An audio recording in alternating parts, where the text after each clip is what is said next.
quoi, comme ça, comme un écoulement hydraulique, ou comme une rivière qui coule ou un ruisseau qui coule. Et je continue à vivre les phrases comme ça, c'est-à-dire que pour moi, il y a une amorce dans les phrases, il y a une pente. La pente, elle est assurée par la lecture, il y a une sorte de gravité naturelle qui est la lecture. Et ensuite, le travail de l'écrivain, pour moi, c'est simplement rythmer cet écoulement. Donc parfois, on crée une chute, on crée une cascade, parfois on crée des masques, parfois on accélère le débit, parfois on le ralentit, et puis l'eau, elle flotte, elle hésite comme ça. Parfois, il y a des contre-courants au sein de la phrase. Et toute cette gestion comme ça de l'écoulement de la phrase, et c'est pour ça que moi j'adore les lectures, et ça me touche beaucoup plus profondément que toutes les images qu'on peut voir, c'est que on entend ce rythme, on entend cet écoulement. Parfois ça accélère, on le voit dans les théories d'Emmerich, parfois ça accélère, parfois il précipite, parfois il va ralentir, il va s'étaler un peu comme les fleuves qui tout d'un coup ne coulent plus. Voilà, et ça, c'était fondamental. Donc quand j'ai attaqué le vent, je me suis dit, mais le vent, finalement, c'est exactement la même chose, simplement c'est de l'air qui coule, quoi. Et ça m'est venu comme ça, l'idée de démarrer le roman, d'ailleurs, avec la ponctuation, c'était de dire, si j'enlève toute la chair, si j'enlève dans l'air toutes les particules de sable, tout ce qui charge le vent, qu'est-ce qu'il me reste? Il me reste les virgules, quoi. Il me reste les apostrophes, il me reste les ponctuations. C'est-à-dire, il me reste le rythme fondamental de la phrase dans, j'ai envie de dire, l'air pur, c'est-à-dire l'air pur dans la page, c'est le blanc, quoi. Voilà. Donc, je gardais juste les petits signes noirs dans ce blanc fondamental pour dire, voilà les gars, vous allez lire ça, qu'est-ce que c'est? C'est comme accorder un violon quand vous voyez les concerts de musique classique, vous entendez le qui fait. Moi j'accordais mon violon, c'est-à-dire j'accordais le rythme fondamental d'écoulement.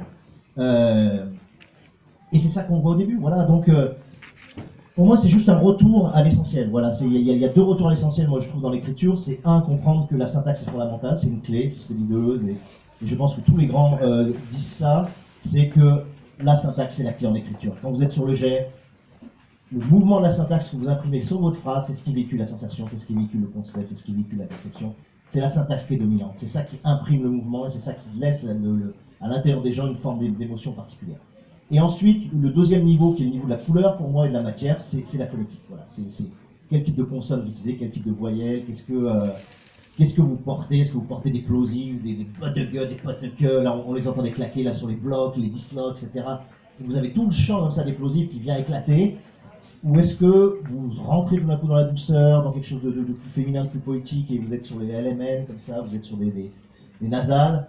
Est-ce que sur la ligne des voyelles, voilà, vous allez être sur des sons très pointus comme les I et les U, vous allez déchirer au maximum la matière, ou est-ce qu'au contraire, vous êtes quelque chose de plus plat, plus moyen, j'ai envie de dire, sur les A, ou quelque chose de plus profond et de plus rond et de plus intériorisé, comme les on, les en, les O, etc.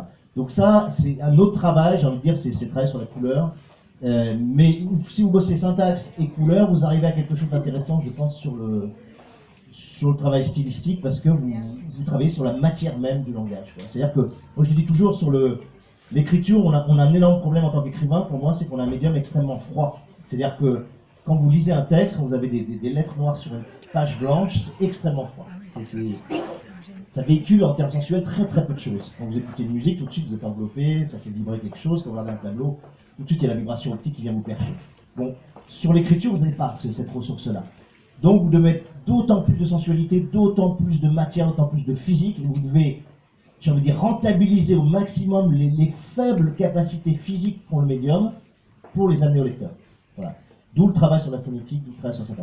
Pour moi, c'est venu comme ça. Mais c'était une réflexion longue, j'écrivais pas pendant ce temps-là, mais c'était une réflexion longue où j'ai bossé là-dessus, puis après j'ai retravaillé la phonétique, je suis reparti là-dessus, j'ai fait un gros boulot de fond sur le... J'ai réappris le boulot, en fait, et je pense que tous les artisans ont fait ça, à un moment donné, un potier, ben, il apprend tout, il apprend à faire tourner, il apprend la terre, il apprend les émaux, et il faut faire ce travail, c'est sûr.